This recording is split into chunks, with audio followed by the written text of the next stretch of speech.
हिमाचल आज तक के चैनल पर आप सभी का स्वागत है। मैं हूं शहनाज भाटिया, आपके मध्य हाजिर हुई हूं आज की खास खबरों को लेकर। तो चलिए चलते हैं आज की खास खबरों के साथ। सिविल अस्पताल में दूर दूर से आए मरीजों के साथ तीमारदारों को खाना आदि के लिए स्थानीय होटलों में अपनी जेब खाली करनी पड़ रही है। गुरदयाल सिंह दिग्गल, संतुक अर्की, कांता देवी मजाट, बाबूराम बिलासपुर, गोमती शालाघाट, चंपाबाड़ी धार, कपिल ठाकुर सरियांस का कहना है कि अस्पताल परिसर में जिस प्रकार निम्न मूल्य पर दवा की दुकान है, उसी तरह खाद्यान्न पेय पदार्थ की एक दुकान का या कैंटीन का होना आवश्यक है। उनका कहना है कि अस्पताल आने वाले व्यक्ति पहले ही परेशान होते हैं तथा वक्त बेवक्त उसे मरीज के लिए दूध, गर्म पानी, खिचड़ी व अन्य सामान या स्वयं के लिए भोजन इत्यादि की आवश्यकता होती है, परंतु अस्पताल परिसर में कैंटीन सुविधा न होने के चलते उन्हें परिसर से बाहर जाकर यह सामान खरीदने पड़ते हैं। यहाँ तक कि यदि रात्रि में मरीज को किसी वस्तु की आवश्यकता पड़ती है तो कैंटीन ना होने के कारण समस्या उत्पन्न हो जाती है। उनका कहना है कि उन्होंने चिकित्सकों व अन्य स्टाफ को भी बाहर से चाय व भोजन इत्यादि मंगवाते देखा है। उन्होंने स्थानीय विधायक संजय अवस्थी व वीएमओ अर्की से मांग की है कि जनहित को देखते हुए अस्पताल परिसर में रोगी कल्याण समिति के तहत किसी निजी व्यक्ति के द्वारा कैंटीन चलवाए, जिससे दूर दूर से मरीजों के साथ आए तीमारदारों को रात बिरात भटकना ना पड़े, साथ ही अस्पताल प्रशासन की आय में भी बढ़ोतरी हो। राजकीय वरिष्ठ माध्यमिक पाठशाला छात्र अर्की में कक्षा 12वीं के विद्यार्थियों के लिए विदाई समारोह का आयोजन किया गया। समारोह में अभय को मिस्टर फेयरवेल चुना गया, जबकि विशाल प्रथम उपविजेता और तैसूफ द्वितीय उपविजेता रहे। विद्यार्थियों ने सांस्कृतिक प्रस्तुतियों के माध्यम से कार्यक्रम को आकर्षक बनाया। विद्यालय के प्रधानाचार्य एवं समस्त स्टाफ सदस्यों ने विद्यार्थियों के उज्जवल भविष्य के लिए शुभकामनाएं एवं आशीर्वाद दिया। राजकीय महाविद्यालय अर्की में रोड सेफ्टी क्लब द्वारा पोस्टर मेकिंग एवं स्लोगन राइटिंग प्रतियोगिता का आयोजन किया गया। कार्यवाहक प्राचार्य डॉक्टर मस्तराम शर्मा की अध्यक्षता में आयोजित इस कार्यक्रम में विद्यार्थियों ने सड़क सुरक्षा विषय पर अपनी रचनात्मकता का प्रदर्शन किया। रोड सेफ्टी समन्वयक डॉक्टर जितेंद्र ठाकुर तथा सह समन्वयक डॉक्टर सुमन कुमारी, डॉक्टर ज्योति की देखरेख में प्रतियोगिता संपन्न हुई। निर्णायक मंडल में doctor Yashwant Chandil, doctor Veena Sharma, doctor Parulveri शामिल रहे। लक्ष्य पब्लिक स्कूल अर्की में कक्षा 12वीं के छात्रों के लिए विदाई समारोह आयोजित किया गया। समारोह में मुख्य अतिथि डॉक्टर PL गुप्ता ने छात्रों को संबोधित करते हुए अनुशासन, परिश्रम और आत्मविश्वास की महत्ता पर जोर दिया। समारोह के दौरान छात्रों ने रंगारंग सांस्कृतिक कार्यक्रम प्रस्तुत किए, जिसमें हिमाचली लोक नृत्य, नाटी, पंजाबी भांगड़ा, समूहगान तथा एकाकी नाटक शामिल रहे। रैंप वॉक और मिस्टर मिस फेयरवेल प्रतियोगिता भी आयोजित की गई, जिसमें यक्ष को मिस्टर फेयरवेल और काव्या को मिस फेयरवेल का खिताब मिला। सोलन जिले के सनवारा टोल प्लाजा पर एक चौंकाने वाला मामला सामने आया है। अधिवक्ता दिनेश कुमार की कार घर पर खड़ी थी, लेकिन उनके पास टोल काटने का मैसेज आया। उन्होंने तुरंत जांच शुरू की और पाया कि वाहन उस समय टोल प्लाजा से नहीं गुजरा था। उन्होंने NHAI के शिकायत पोर्टल पर शिकायत दर्ज करवाई। जांच में पाया गया कि टोल शुल्क गलती से काटा गया था और राशि वापस कर दी गई है। इस घटना ने डिजिटल टोल प्रणाली की विश्वसनीयता पर सवाल खड़े कर दिए हैं। स्थानीय लोगों का कहना है कि यह मामला पहला नहीं है और उन्होंने टोल प्लाजा प्रबंधन से तकनीकी व्यवस्था में सुधार की मांग की है। दिनेश कुमार ने आम जनता से अपील की है कि ऐसी घटनाओं पर चुप न बैठे और तुरंत शिकायत दर्ज करवाएं। शिमला पुलिस ने नशा तस्करी पर शिकंजा कसते हुए 4 आदतन चिट्टा तस्करों को निवारक नजरबंदी में जेल भेज दिया है। इनमें मनोज उर्फ मन्ना, अंकित ठाकुर, गोविंद सिंह और एक अन्य शामिल है। मनोज के खिलाफ 2018 से 2025 के बीच 9 मामले दर्ज है और उससे कुल 73.65 ग्राम चिट्टा बरामद किया गया था। अंकित ठाकुर के खिलाफ 2 मामले दर्ज हैं और उससे 78.62 ग्राम चिट्टा बरामद किया गया था।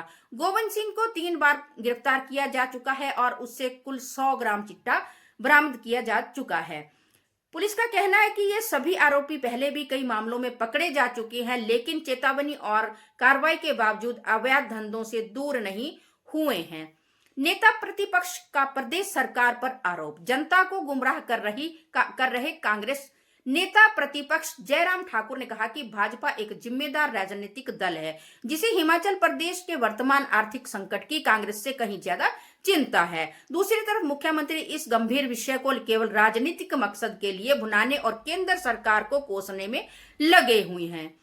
सरकारी नौकरी दिलाने के नाम पर लाखों रुपए की ठगी का एक मामला सामने आया है। शातिरों ने एक व्यक्ति को उनके बच्चों को सरकारी नौकरी दिलवाने का प्रलोभन देकर 4,30,000 रुपए ठग लिए। पीड़ित की शिकायत पर पुलिस ने मामला दर्ज कर जांच शुरू कर दी है। कांगड़ा जिले के व्यापारिक कस्बे संसारपुर टेरेस में पुलिस ने कथित बच्चा तस्करी गिरोह का भंडाफोड़ करते हुए महिला और पुरुष को गिरफ्तार किया है। पुलिस आरोपियों से गहनता से पूछताछ कर रही है। केंद्रीय स्वास्थ्य मंत्री जेपी नड्डा ने सोलन जिले के कसौली स्थित केंद्रीय अनुसंधान संस्थान CRI में टेटनस और adult diphtheria TD vaccine launch की। यह नई वैक्सीन किशोरों और वयस्कों को टेटनस और डिप्थीरिया से सुरक्षा प्रदान करेगी, जो पहले टेटनस टॉक्साइड TD वैक्सीन की जगह लेगी। CRI ने इस वैक्सीन के निर्माण और परीक्षण की प्रक्रिया पूरी कर ली है और अप्रैल 2026 तक 55 लाख खुराकें UIP के तहत उपलब्ध करवाने की योजना है। जिला परिषद सोलन के निर्वाचन क्षेत्रों वार्डों के परिसीमन की प्रारूप अधिसूचना प्रकाशित की गई है। उपायुक्त सोलन मनमोहन शर्मा ने हिमाचल प्रदेश पंचायती राज निर्वाचन नियम 1994 के नियम 9 के अंतर्गत प्राप्त शक्तियों का प्रयोग करते हुए जिला परिषद सोलन के निर्वाचन क्षेत्रों वार्डों संख्या 1 से 17 के परिसीमन की प्रारूप प्रस्तावना की अधिसूचना प्रकाशित कर दी है। अधिसूचना के अनुसार विभिन्न निर्वाचन क्षेत्रों में ग्राम सभाओं को सम्मिलित किया गया है, जैसे कि दाड़ला, धुंदन, भूमती, वाकना, दंधील, सलोगड़ा, चेवा, धर्मपुर, टकसाल, दाड़वा, मंधाला, खेड़ा, रड्डियाली, धबोटा, वारियानंद और बगलैहर। अधिसूचना में स्पष्ट किया गया है कि जिला परिषद सोलन के निर्वाचन क्षेत्रों वार्डों संख्या 1 से 17 के परिसीमन की प्रारूप प्रस्तावना सार्वजनिक अवलोकन के लिए उपायुक्त कार्यालय, जिला परिषद व पंचायत समितियों के कार्यालय तथा समस्त ग्राम पंचायतों के कार्यालयों में उपलब्ध रहेगी। प्रधानमंत्री नरेंद्र मोदी के नेतृत्व वाली केंद्र सरकार हिमाचल प्रदेश के सर्वांगीण विकास और प्रगति के लिए निरंतर प्रतिबद्ध है। इसी दृष्टि में मोदी सरकार ने हिमाचल प्रदेश को लगभग 286 करोड़ की वित्तीय सहायता जारी की है, जिसमें 27.23 करोड़ कैपिटल इन्वेस्टमेंट योजना की दूसरी किस्त तथा 259 करोड़ आपदा पुनर्निर्माण और अधोसंरचना सुदृढ़ीकरण के लिए स्वीकृत किए गए हैं। अंतर्राष्ट्रीय महाशिवरात्रि महोत्सव के आयोजित अंतर्राष्ट्रीय कल्चरल परेड में देश विदेश के 35 सांस्कृतिक दलों ने भाग लिया, लेकिन पूरे शहर को रंग, संगीत और लोक परंपराओं से सरोवर कर दिया। शिक्षा मंत्री रोहित ठाकुर ने DC कार्यालय परिसर से परेड को हरी झंडी दिखाकर रवाना किया। प्रदेश सरकार द्वारा रेवेन्यू डेफिसिट ग्रांट RDG के मुद्दे को लेकर केंद्र सरकार पर लगातार किए जा रहे हमलों का सांसद अनुराग ठाकुर ने जवाब दिया है। उन्होंने कहा कि मौजूदा प्रदेश सरकार अपनी नाकामियों और वित्तीय कुप्रबंधन को छिपाने के लिए केवल मात्र रेवेन्यू डेफिसिट ग्रांट का मुद्दा उछाल रही है। हिमाचल प्रदेश सरकार ने मार्केट फीस को लागू कर दिया है। अब सब्जी मंडियों व बाहरी क्षेत्रों में थोक व्यापार कर रहे व्यापारियों को 1% मार्केट फीस देनी होगी।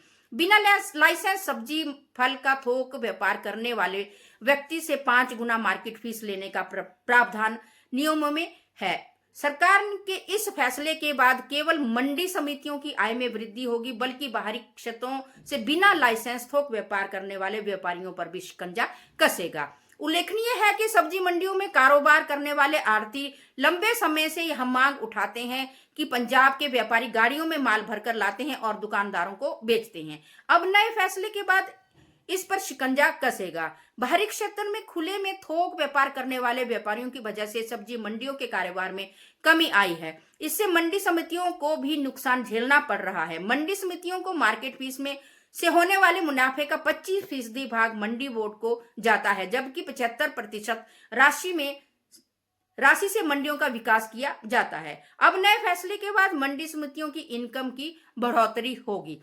तो चलिए करते हैं बात अब सोने और चांदी के दामों की। सोने के दामों में आज बहुत ज्यादा तेजी आई है। आज सोना 1,49,500 रुपए 22 कैरेट 916 हॉलमार्क हो गया है। चांदी में भी आज बढ़ोतरी हुई है। आज के चांदी के ताजा दाम 270 रुपए पर ग्राम व 2700 रुपए तोला है। अभी आगे सोना और चांदी के दामों में और उछाल आने की संभावना है। इसी के साथ हम इस बुलेटिन को यहीं समाप्त करते हैं और आपसे हमेशा आग्रह करते हैं कि आप हमारे बुलेटिन को ज्यादा से ज्यादा लाइक करें, कमेंट करें, शेयर करें और यूट्यूब चैनल है उसे भी सब्सक्राइब करें। आपको जो खबरें हम हिमाचल आज तक के पेज पर दिखाते हैं, यदि कोई यूट्यूब यूज करता है तो वो खबरें आप यूट्यूब पर भी देखते हैं। इसी के साथ मैं शहनाज भाटिया अपने सहयोगी पवन कुमार सिंह और मनोज शर्मा